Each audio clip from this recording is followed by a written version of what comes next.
bodies before me moved in a circle, counterclockwise, in a rhythm that resembled an elegant continual stutter. They made an image like a record player slowly rotating, an image like a herd of animals making themselves into a quiet merry-go-round, quiet and very low because the bodies were crawling. The circle of bodies crawling and keeping a consistent time, an image becoming other images, moving, some of them stopping and sitting to be still, and then crawling again, crawling, and some of the bodies straightening their backs and walking. The animals walking, animal bodies walking, men and women animals walking, and some began crawling again, and crawling men, animals, and women animals, and other animals who took up the movements of an elephant and a monkey and a bird, and a lion and lizards and bears. Did I hallucinate a huddle like the one that you just saw? Did I see it coming in? Was the circle a school of fish? Was there falling? Was there getting back up, running, singing? What I saw 4 years ago was the choreographer Pouquet collecting dancers together to restage Simone Forti's Planet, a work made in the year of this country's bicentennial for a large room in a former school, public school, in the first year of it becoming known as PS1 in the art world that we share. There is one thing I always try to do before a work of art. I try to keep time with it. I try to be with it in such a way that I learn its time. Planet showed me the drawing of circles in planetary space, the rising and falling of vertebrates and bipeds. It showed me the time that Simone took to learn the motility of captive animals in Rome. It showed me her being with other life within her own body, and how that body transferred onto others, dancers. I saw in Planet how matter that makes up bodies are both celestial and literal. In Simone's Planet, I was keeping time with the stardust of the here and now. Simone Forti was born in Florence. She was an immigrant child who, with her family, escaped to Switzerland and then immigrated to Los Angeles, where she grew up. She attended Reed College in Oregon in the 1950s, but dropped out. She began studying with Anna Halprin in Northern California, with whom she spent 4 years exploring, improvising, before venturing to New York with Bob Mars. She took classes with Grant and Cunningham and Robert Dunn, and in 1960, she brought a friend she met at the Cunningham studio, a fellow Californian named Yvonne Rainer, to Halprin's summer workshop. What follows in the winter of that year is history. At the Rubin Gallery and at Yoko Ono's loft, Simone made pieces that forever altered how generations of dancers and artists would see the boundary between performance and sculpture. One work after another, slant board, huddle, seesaw, rollers. She threw a jacket onto the floor and said, "Improvise that." And people did. Although Simone was not a part of the 3 years of Judson that irrevocably changed dance, Yvonne Rainer tells us that Simone was Judson Dance Theater's inspiration and fountainhead. We all owe her, Yvonne said. Steve Paxton proclaims Simone to be a jewel of remarkable purity for making humor and insight available in the extra dimensions she finds to work within, for the lifeline she offers. a testament to the depth of Simone's influence on Rainer and Paxton and Trisha Brown and countless dancers and artists who follow can be seen when you go to the Judson Dance Theater exhibition at the Museum of Modern Art today. You would find the museum staging her dance constructions 3 times a week for the entire run of the show, as befitting the spiritual fellow traveler that she is.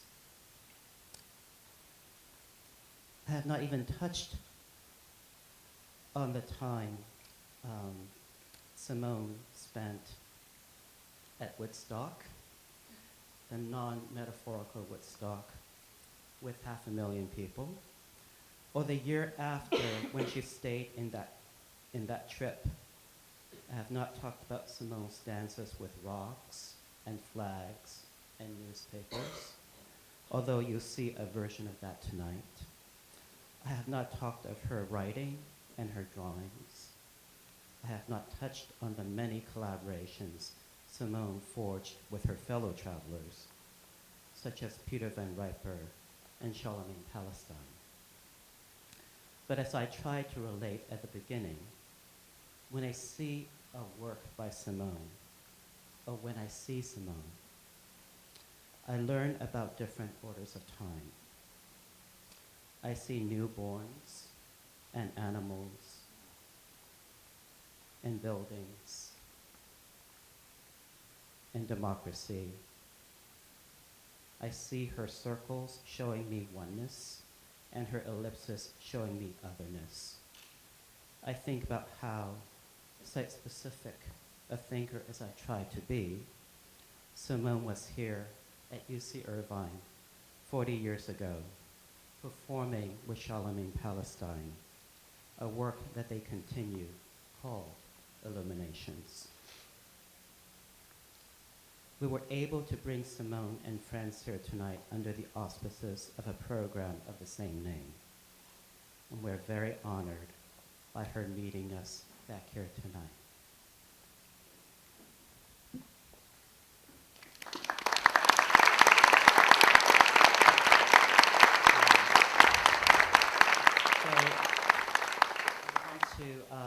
Give the floor over now to Stephen Barker, the Dean of the Claire Trevor School of the Arts.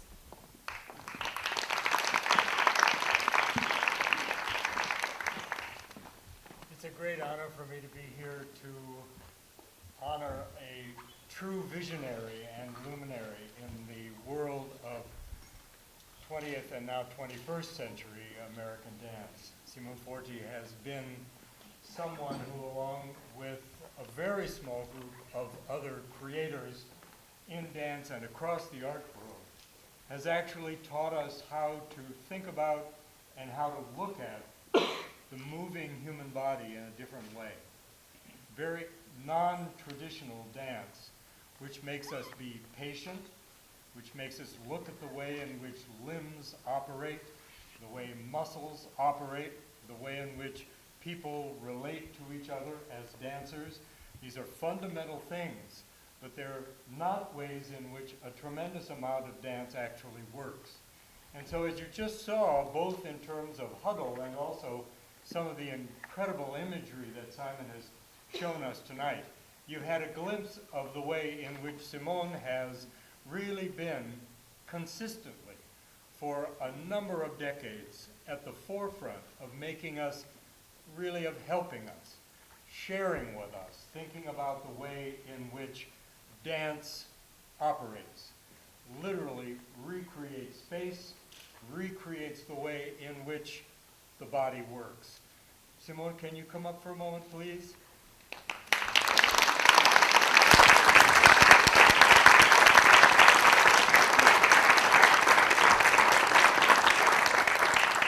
As someone who was once a dancer himself, I can say that this is a double honor for me, and if there is anyone who deserves a Lifetime Achievement Award for, as we say here, outstanding vision, dedication, and commitment to the arts, it is you. We are honored to have you at UCI. Thank you so much for the work you've done and that you're about to do. Thank you, Simone. Well, thank you.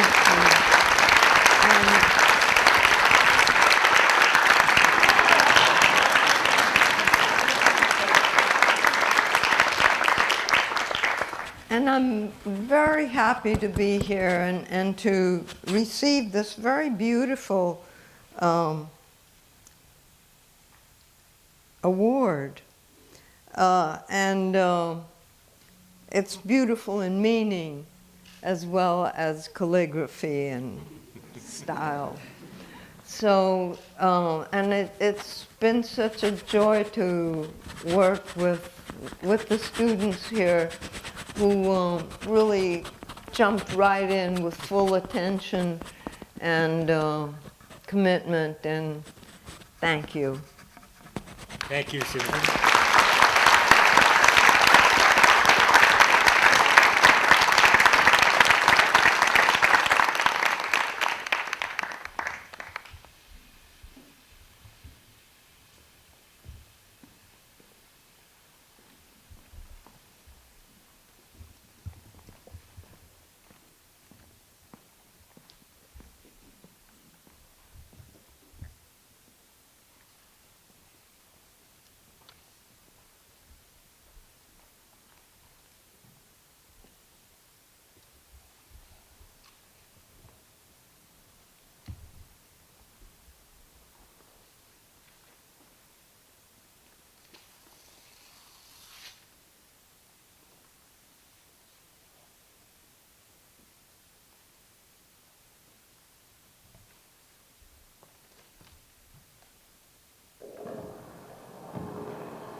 I'll sing a song.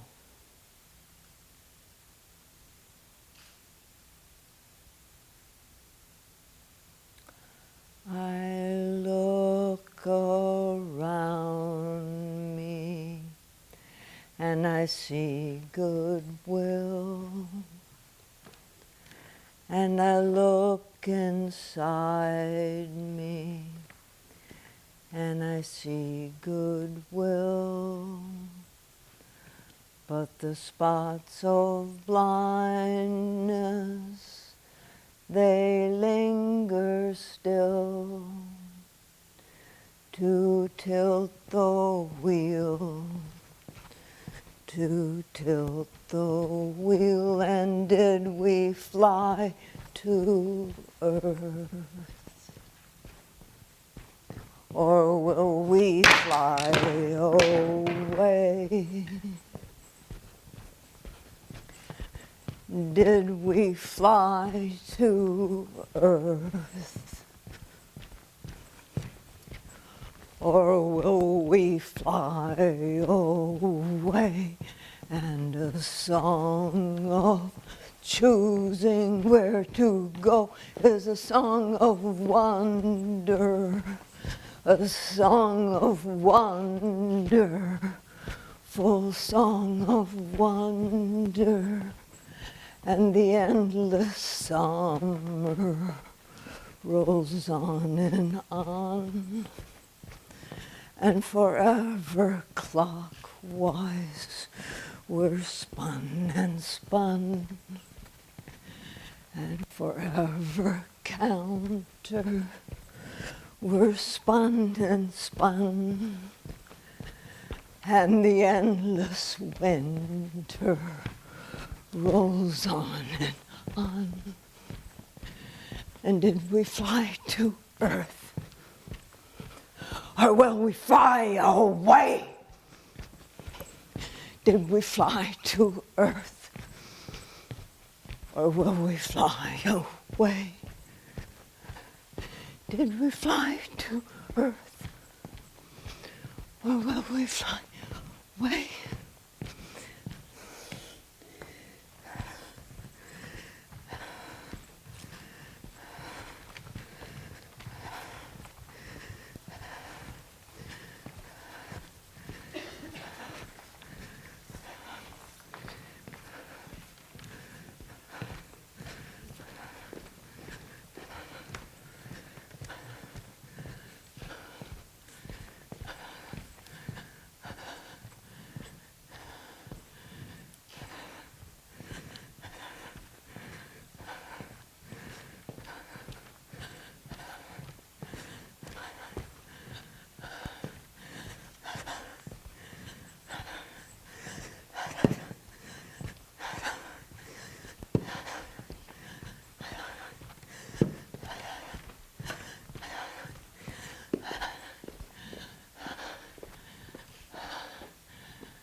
I saw some bears in the zoo who had discovered, had invented a game. They ran up and down their enclosure. It was a big enclosure. And then they would, of course they were on four limbs, but they would push up on their back limb, swing their head around, and off they'd go to the other side of the cage, to the, oops. I saw a performance the other day at Red Cat, and there was this beautiful, big, fat woman, and she was naked, and she had one of these things on, and she lifted a big breast and rested it down on this and looked at us to say, aha, look at that. And then she did the rest of about 10 minutes of performance with, you forgot completely that this was there.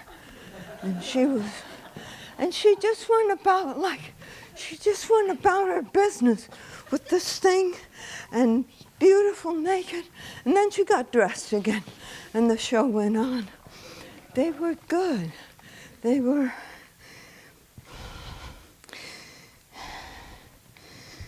well, it wasn't back, but if I put it in front, I can get it on much more easily.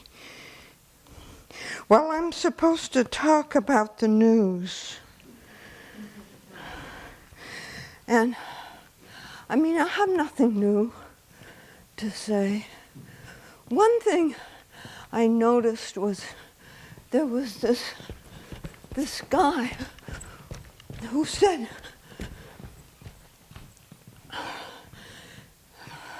that so-and-so, he thought he was, what was the word, was awesome.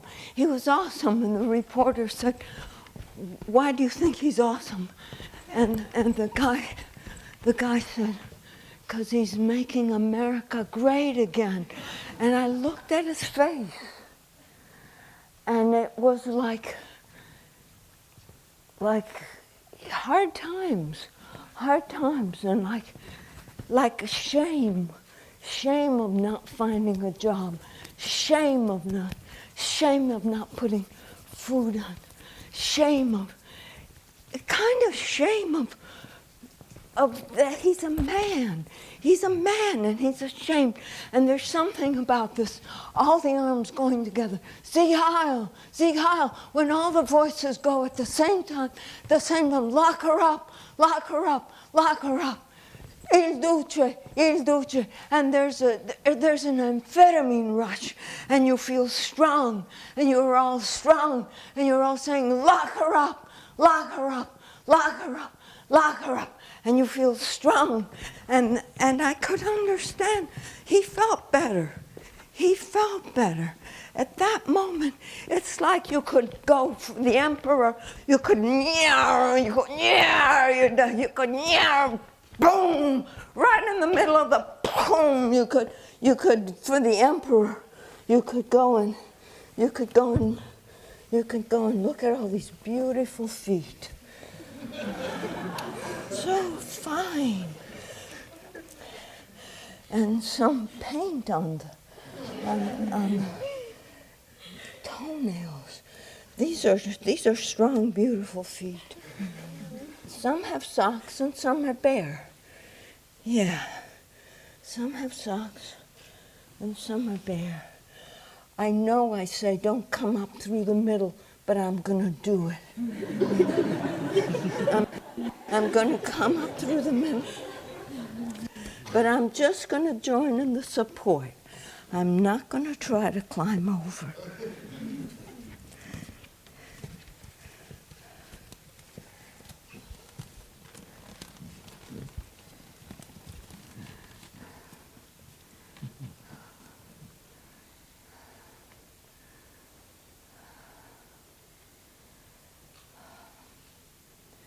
I wish you could all see what it's like in here.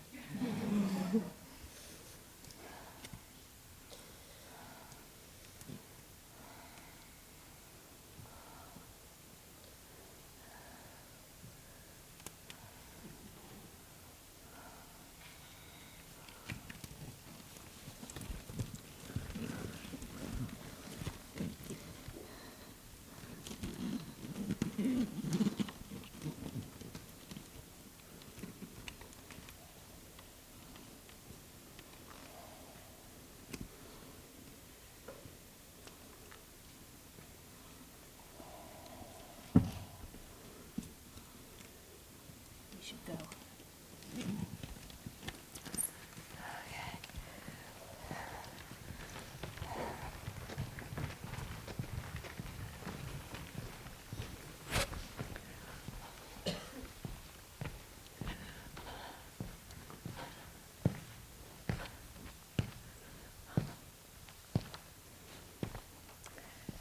Every once in a while, the herd gets culled. Cull the herd.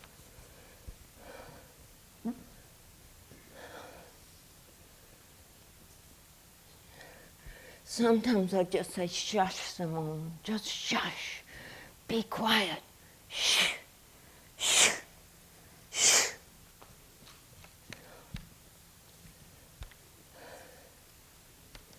So you can just go left, right, like this, left, right, and then you can go left, right. You can go left, right, left, right, left, right, left, right, left, right, left, right, without breaking stride. You can just stride right along, and you can go down. Or if you're doing this, whoops, there we go again. I wish I had a big breast.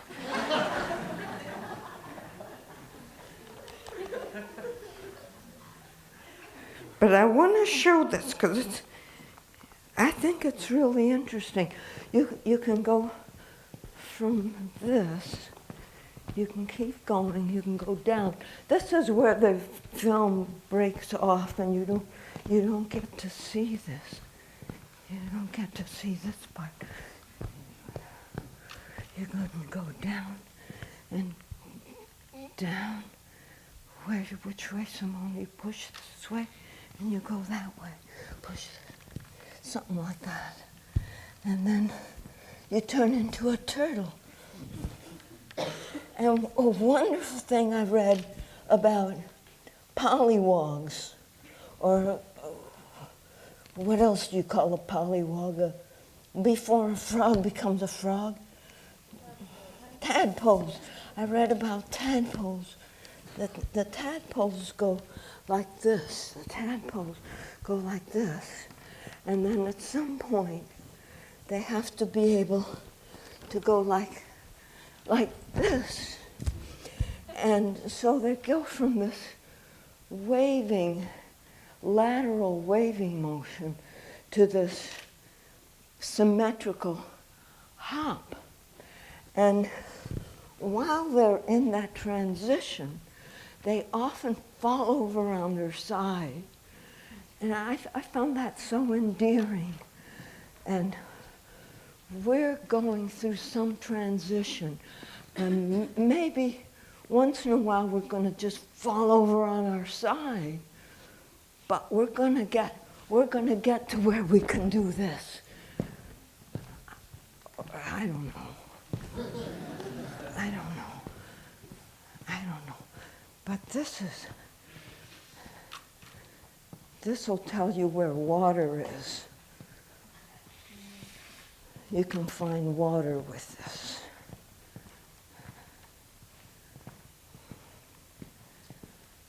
Mars, there's water. There's water on Mars. You can find some water. You can find some water somewhere. There's life somewhere besides here, that's for sure. And I like the song, "We Didn't Start the Fire." It's been burning, burning since the world's been turning. We didn't start the fire. We didn't start the fire. Thank you.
Thank you.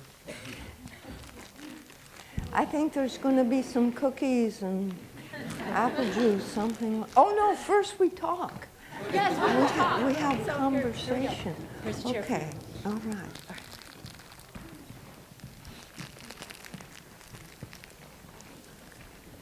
We're gonna have a little discussion with Simone. Yeah? Simon? So wonderful. Do you want to be in the middle? Okay, Why don't you be in the middle? okay.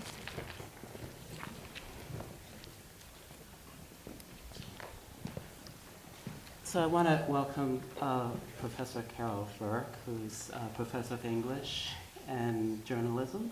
That's right. Professor Burke is a writer, folklorist, and she also had been traveling and embedded with the military in the past. And I thought that it would be a good opportunity to have her engage with Simone's work, since news animations, certainly is another form of embedding oneself in the news. Sure. I'm here to ask a few questions, but before I do, thank you so much. It was such a pleasure to see that. I had just ever seen the huddle even in video. I'd never Yes. seen it in person. Yes. So what a delight, and thank you so much. One thing I wanted to ask you is a little bit about, in your work, how you balance choreography and innovation. Innovation. Well, when I was in my 20s and living in New York, there was kind of a group of people who knew each other, and we were dancers and musicians and painters and poets, sculptors, and we drank together and we talked together, and we went to see each other's work, and so I, as a dancer, wasn't so much looking at the generation of dancers that came before me, but I was looking at what artists in other fields, kind of my age, were thinking about and doing, and also who they were looking towards. And certainly John Cage was very much on our minds, and partly from Black Mountain College, where there was Merce Cunningham and Bob Rauschenberg, and I always forget the name of the poet and the name of the painter, but it was a group of people a generation or two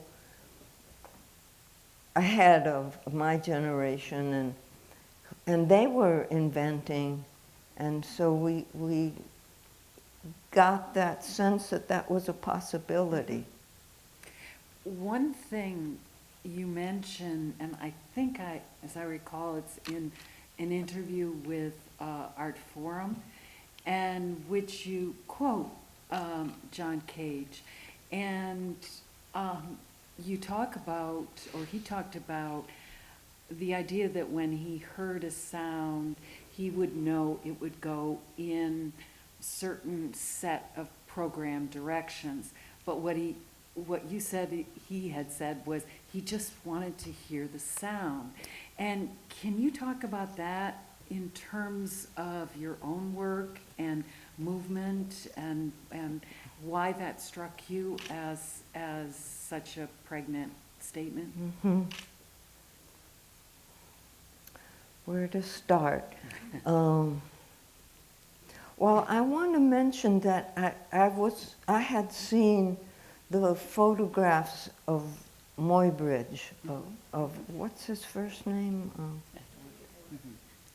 Edward Muybridge, and he had taken, this was before movies, and he had taken many still shots in a row of an action.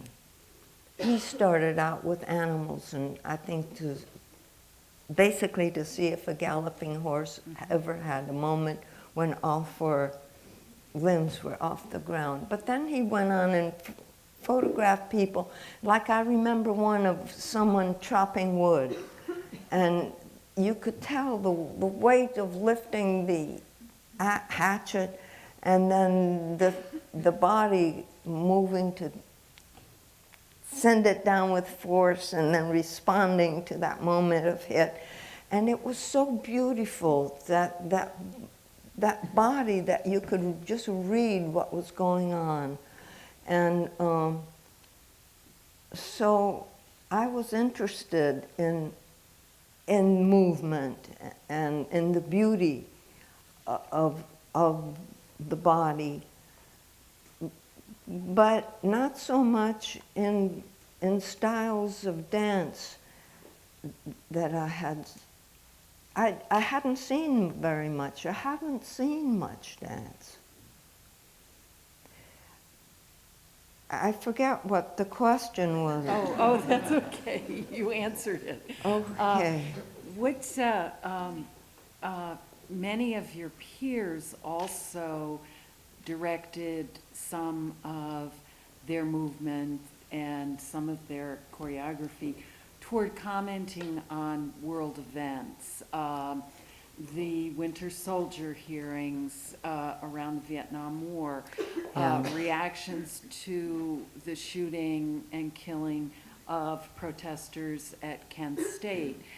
And can you say a little bit about the atmosphere at the time and the way in which your peers, not just people working in movement, but other artists responded to this, and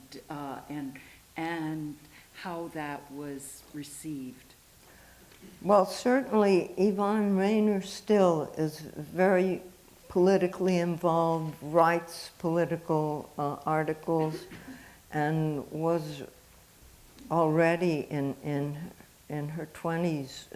She did Trio A with a group of people naked and with an American flag draped on them.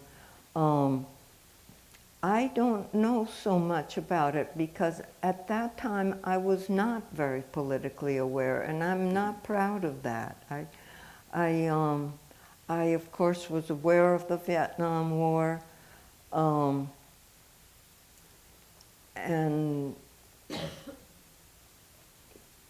when I'd think of it, I'd be horrified by it, but it wasn't so much on my mind.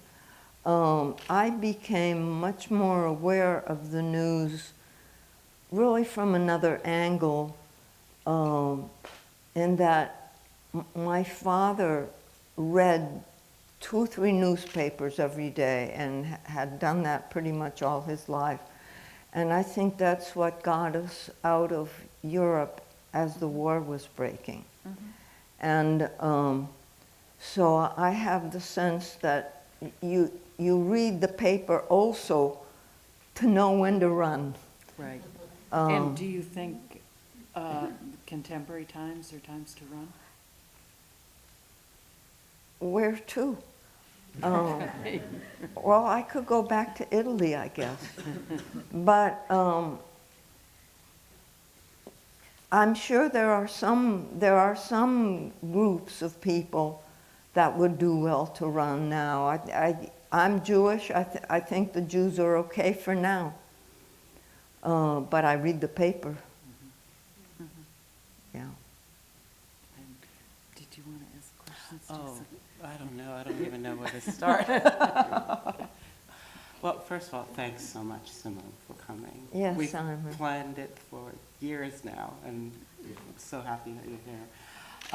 You know, as I was watching class, it really struck me how beautiful this enormous monolith looks, you know, in this space, and how it's very different when you see it in a theater. And I know that I had dinner with Yvonne not too long ago, and she said that she was one of the people who performed it once. Yes.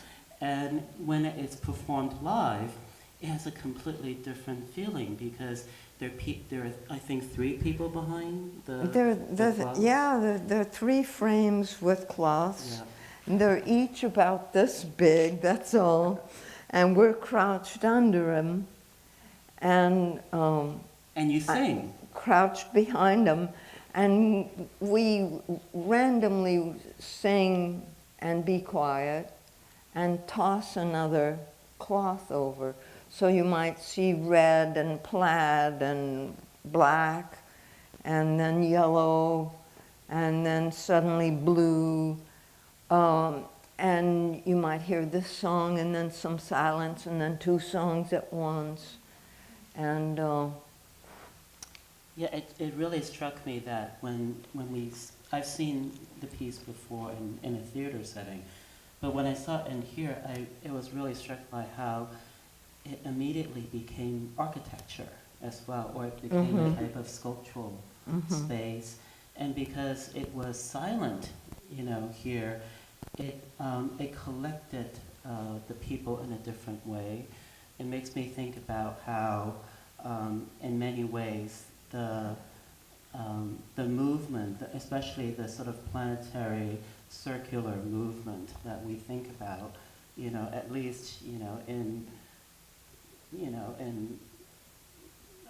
theories of relativity, the movement, the pull of gravity is actually something that is enacted on bodies due to larger bodies.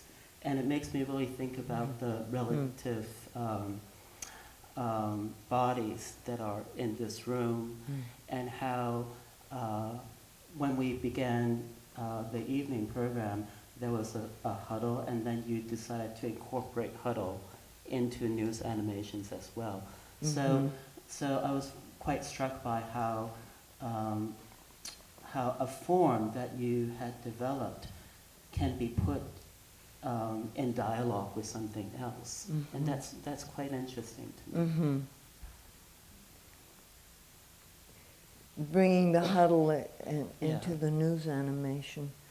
Yeah. Well, I think many artists do that you over time develop, you have different concerns over time, you develop different artworks, and one of my favorite shows in Los Angeles of the recent few years, Pierre Huyghe. Pierre Huyghe, and he essentially made a single installation in several galleries that covered several galleries at LACMA, and all these parts resonated with each other and gave each other different meanings, and yet they were different, and they're coming from different eras of life.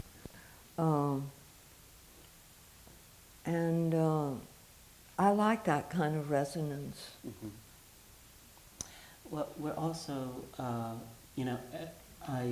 went to see the Dance Constructions in New York, which was really wonderful to see.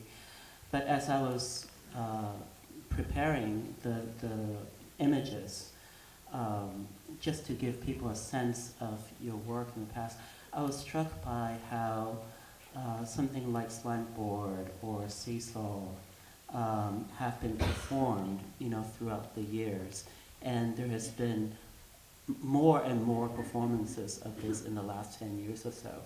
I was just curious about your reaction seeing it now versus literally, 68 years ago now. Yeah. 58 years ago, sorry. Yeah. Well, I'm surprised how much I enjoy when people of some generations younger than me seem to get a lot out of them. and that gets me involved with them again. I think at the time that I did them, I was kind of smarty pants, and I knew they were new, and that they were kind of minimalist, and I was interested in that aspect, and also how they looked. I like to see them in a sculpture garden, and now I'm more aware of the social interaction, the kinesthetic, the carrying weight, seeing the feet. Beautiful feet. Beautiful feet, the beautiful feet.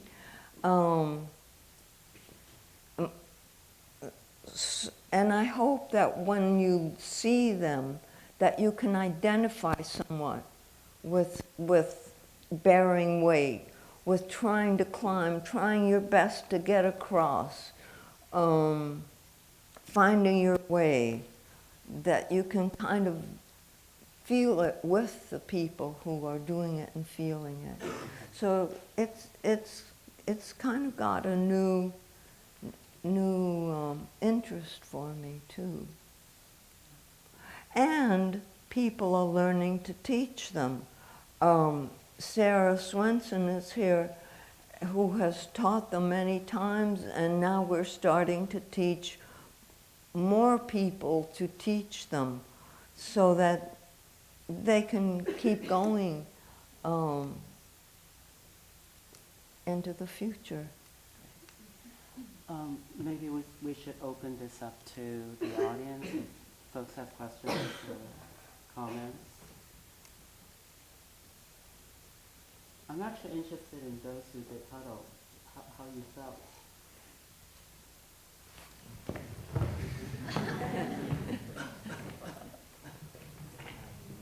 It was a very eye-opening experience in human interaction and contact.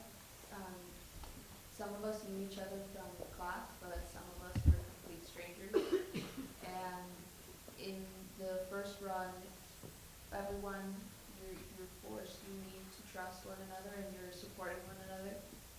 And it feels okay, but when you do it the second time, you can feel a large difference in how comfortable everyone gets with one another, and how trusting everyone becomes with one another, and you become like a single unit. And you're comfortable with being in contact. It doesn't feel, or you don't feel like strangers anymore. So it's unique. I don't think that you can get that feeling anywhere else, really.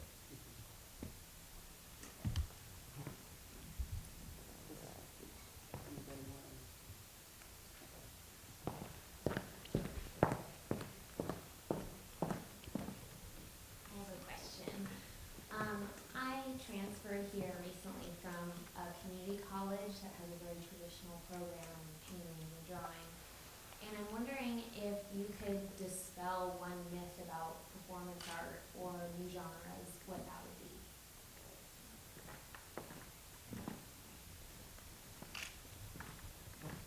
be. One myth? A particular myth, or just some myth? Wow. You got to give me a little more than that. I guess what's something you think people have like a misconception about performance art? Like the most popular misconception? That there's such a thing.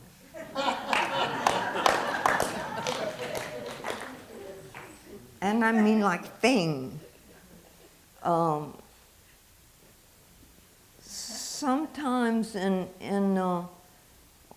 when I take lift sometimes,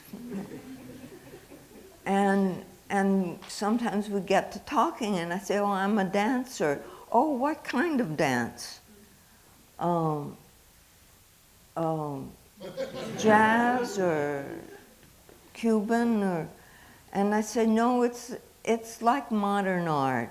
It can be anything. The kind of dance I do is like art. You can't, it's hard to say one thing or another. I didn't say that very well, but yeah. Thank you. So how does the rest of the rhyme? What was that? I mean, do you keep talking about dance, or is that kind of is that the end? I think that's the end. So,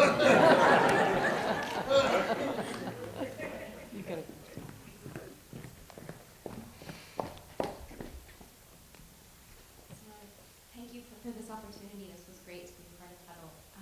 My question for you is, if you could put anybody in the world in a huddle, who would it be? If I could put anybody in the huddle, who would it be? My mom.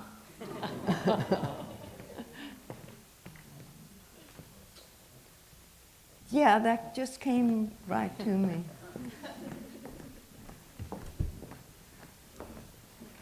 Hello, thank you for such a transcendent performance. Thank you. Thank you.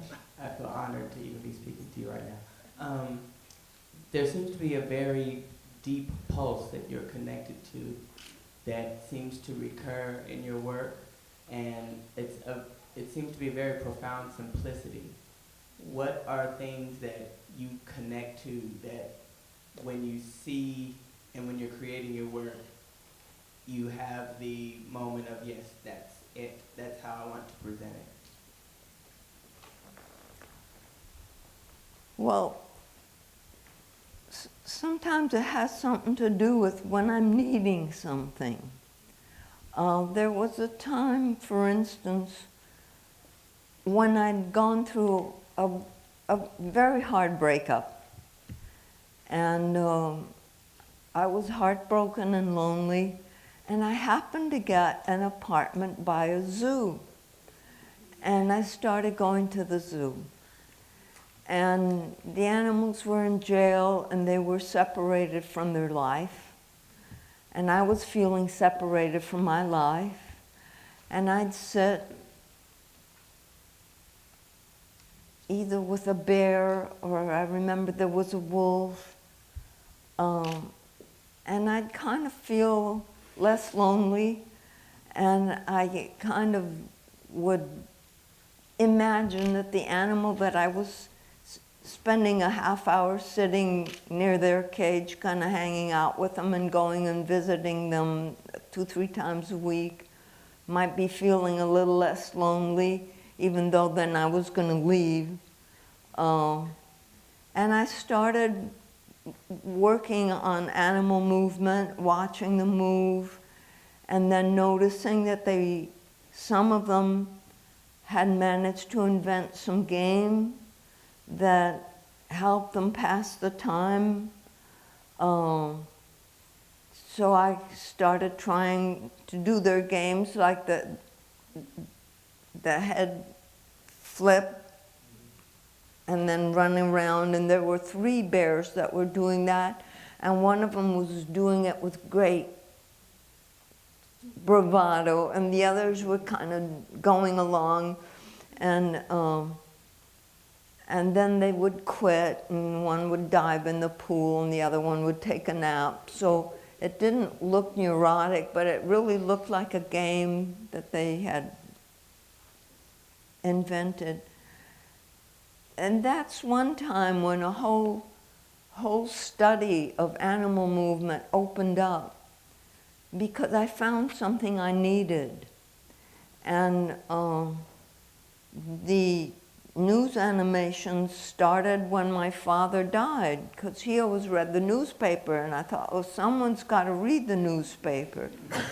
So I started to read the paper, and I couldn't retain the information. But I knew that with my body I could retain the information. And it was the time of the Iran-Iraq war, and I could see that, like, Iran had a whole coast on the Gulf, and Iraq just touched the Gulf like with a little finger, and Kuwait was in the way. If it could get rid of Kuwait, it could get to water. And so I started to open up a whole new area of research of how the body and verbal thought relate. And that came out of that need, out of missing my father, out of how nice the feel of newspaper is, and how much safer I felt when I had some idea of what was going on geopolitically or in my city. So it was always out of some need. Like John Cage working with chance operations that allowed him to purely hear a sound without being distracted by where he thought it would stylistically go next. So getting rid of that, he could hear the sound. And I can understand feeling like you need to hear a sound. So it's that kind of relationship.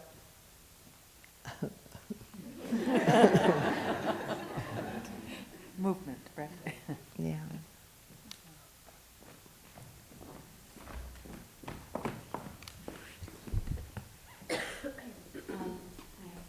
Hi.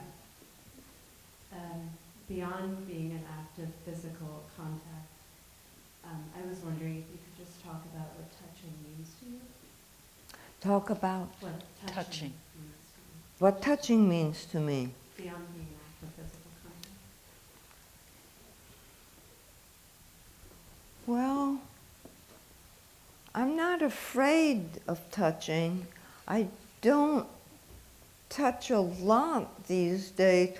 I miss sleeping next to someone. So that's, I remember when I was married, sometimes I'd just put a finger under my husband and go to sleep like that. I hug, I love to hug.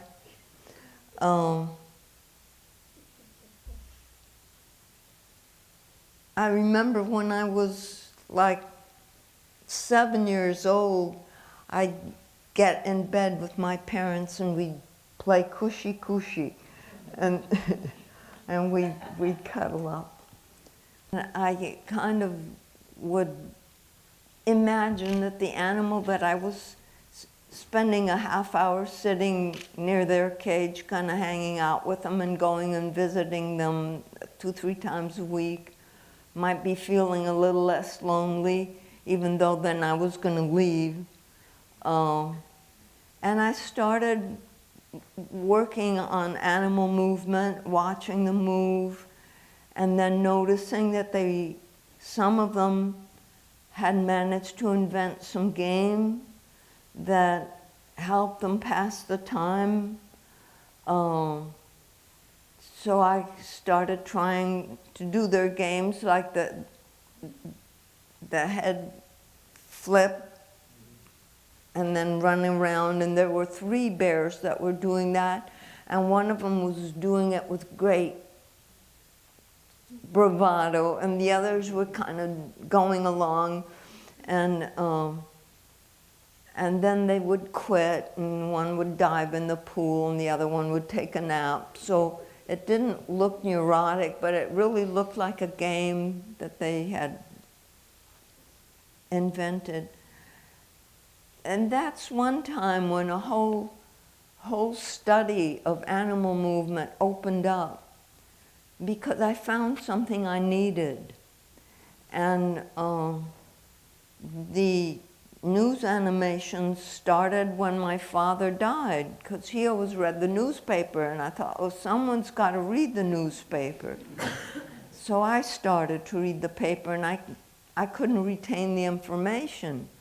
But I knew that with my body I could retain the information. And it was the time of the Iran-Iraq war, and I could see that, like, Iran had a whole coast on the Gulf. And Iraq just touched the Gulf like with a little finger. And Kuwait was in the way. If it could get rid of Kuwait, it could get to water. And so I started to open up a whole new area of research of how the body and verbal thought relate. And that came out of that need, out of missing my father, out of how nice the feel of newspaper is, and how much safer I felt when I had some idea of what was going on geopolitically or in my city. So it was always out of some need. Like John Cage working with chance operations that allowed him to purely hear a sound without being distracted by where he thought it would stylistically go next. So getting rid of that, he could hear the sound. And I can understand feeling like you need to hear a sound. So it's that kind of relationship.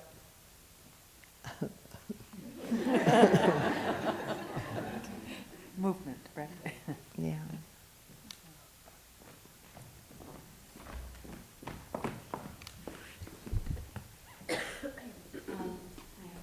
Hi. Beyond being an act of physical contact, I was wondering if you could just talk about what touching means to you. Talk about What Touching. means to you. what touching means to me. Beyond being an act of physical contact. Well, I'm not afraid of touching. I don't touch a lot these days. I miss sleeping next to someone. So that's, I remember when I was married, sometimes I'd just put a finger under my husband and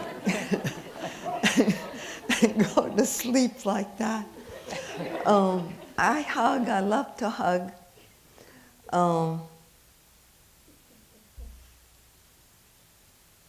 I remember when I was like 7 years old, I'd get in bed with my parents and we'd play cushy cushy, and and we'd cuddle up. And sexuality. Yeah.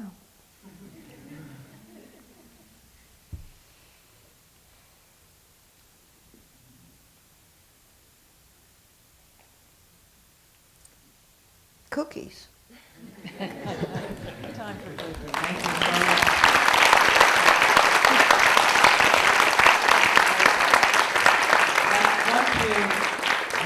I want to thank Michael and Corey and Abby and Shelby and Morgan, especially Bruce and the great Deborah Oliver, who really put all of this together. Yeah. So thank you.